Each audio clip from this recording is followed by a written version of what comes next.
because a lot of people wouldn't know that on native title and land rights legislation, it's a collective ownership, and so therefore I could not own a house on that land.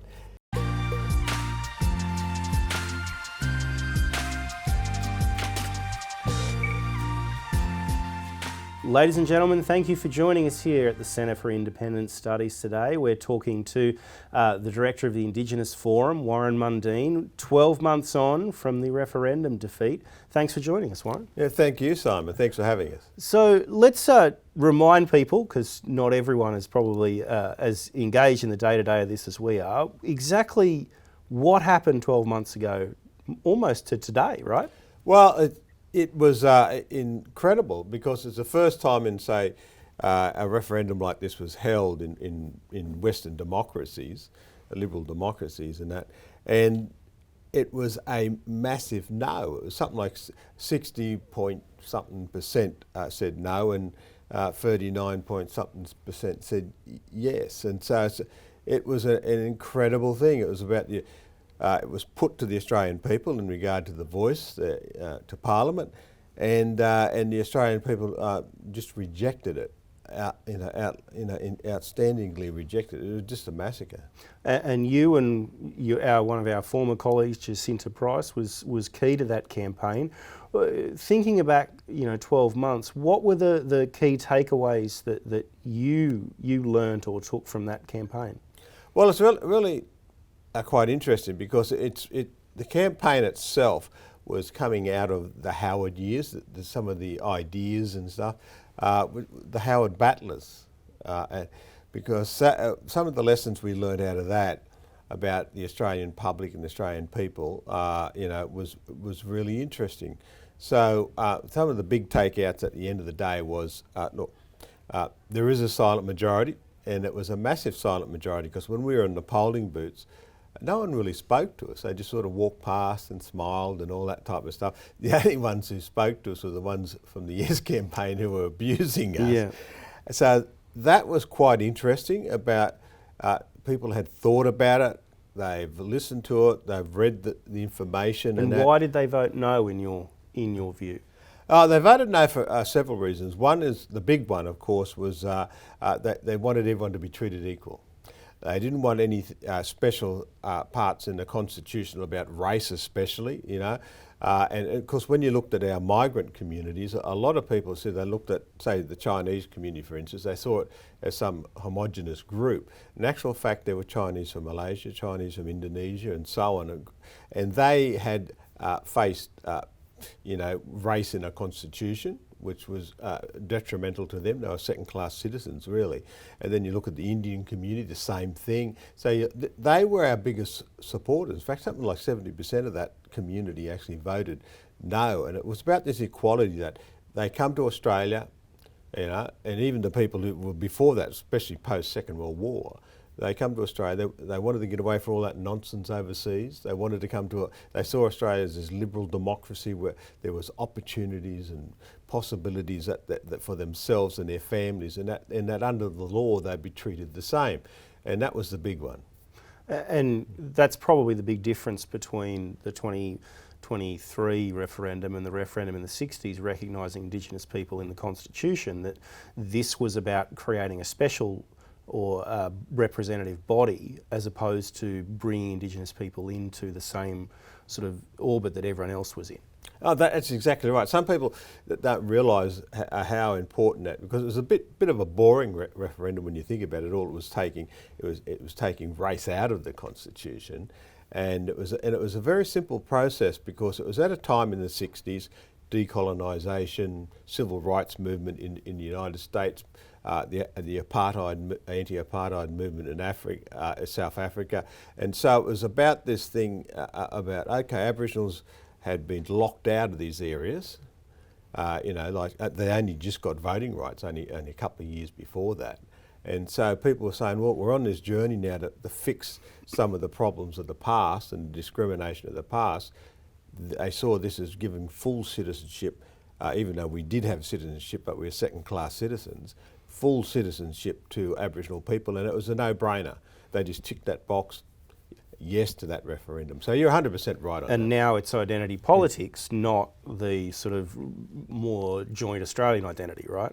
Oh, that's correct, because within a short period of time, since the 67 referendum by 1969, all the race laws in Australia were abolished. The Aboriginal Protection Acts under different names in each state and territory, but they were all gone. The segregation stuff was all gone. And then there was this push forward to make up for the grounds in the past. So you had the Aboriginal education studies programs which helped help me anyway to get to school and help us and help the other ones to get to universities and stuff like that. So we had this positive movement forward, and people felt, this is the message we got back from the general public, whether they're yes or no, people thought we were on this right journey and moving forward as a nation and bringing people together, and they saw this was a retrograde step. So let's talk a little bit about what's happened in the 12 months since. How have the Yes campaigners responded to the overwhelming defeat at the referendum?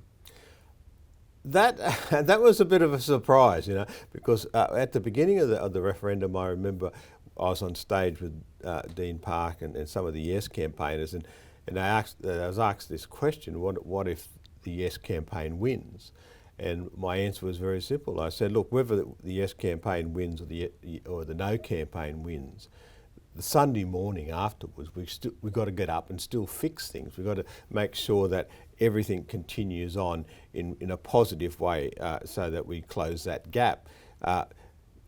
Since the referendum, they've got up Sunday morning, and even Saturday night, they sort of, it's become this, we can't believe that people voted no. And they've been carrying on like that ever since, And then there's sort of this almost vitriolic campaign now about, oh, well, there was lies said, there was misinformation, disinformation going out there.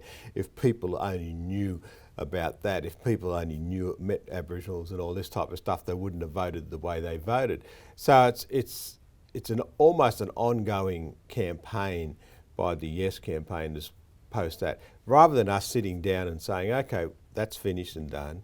What are the areas where we really need to be focusing on? We shouldn't be focusing on all Aboriginals.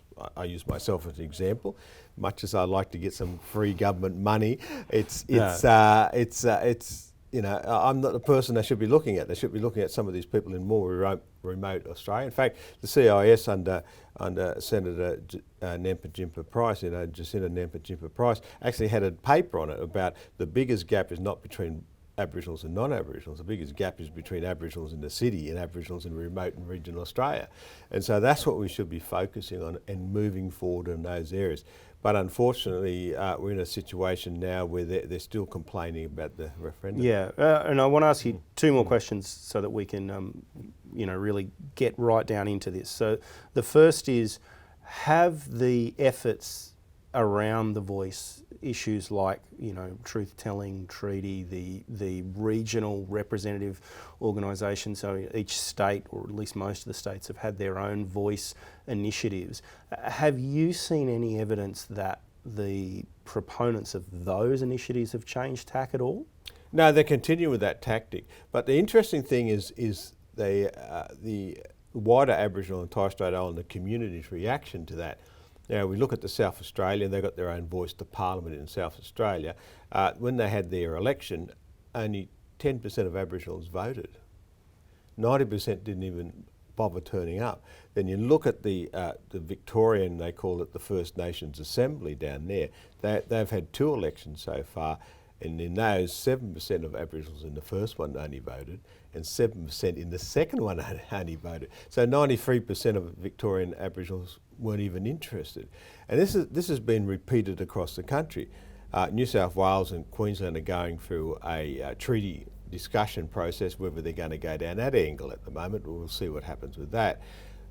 But the message we're getting is that Aboriginal people are not even interested in this. They just want to be able to get up in the morning, have a job, their kids got an education, they've got a roof over their head, they're able to participate in the economy, running businesses and that.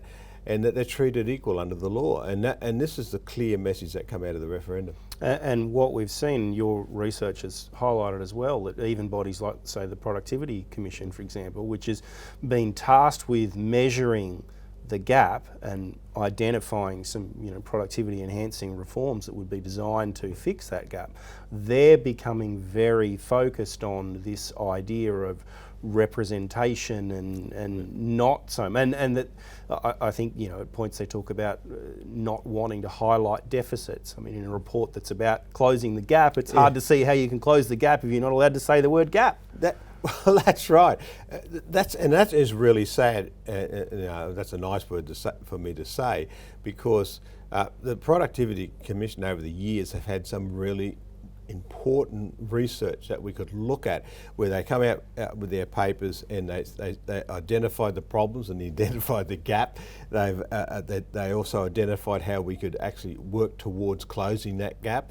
In fact, when I was an advisor to Prime Minister Tony Abbott and to Malcolm Turnbull, we actually used a lot of that data to focus on, how do we do land reform, how do we do set up businesses and all that type of stuff, housing, etc., in those remote and regional areas. So the sad part about it, that's all gone to the side now. They're more interested about representation and talking about representation than actually about fixing things. And that's an important point, I think, to wrap up on. We've talked about what the no side has done since the referendum. What's your focus, and the other yes campaigners, what has your focus been on in the last 12 months as to how to improve things for Indigenous people? Well, the important thing is using that journey that we're going on prior to the referendum is actually getting governments and the wider Australian community, because really we should be getting governments off our back. They're there really to create an environment for things to happen. So continuing that discussion about land reform and about how we can, because a lot of people wouldn't know that on native title and land rights legislation, it's a collective ownership, and so therefore I could not own a house on that land. And so it's about, okay, how do we open it up? Because one of the first steps for economic prosperity is actually the ability to buy your own home and then move forward for your family. It's the basic building blocks, right? It's like go to school, have a job, own a home. There's nothing about Indigenous communities or Indigenous people that would change the nature of those basic goals that everyone has, right? That's correct. And in regard to culture, well, I'm a great believer. Don't tell me about my culture. We know our culture, we know what we do. It's just like the Catholics and it's just like the Indians come to Australia and the Chinese, and they know all about that stuff. It's more about, okay, how do we get that economic prosperity? How do we build a better future for our children and grandchildren? So that's what we should be focusing on. Warren Mundine, thank you for joining us, and thank you for joining us here at the Centre for Independent Studies.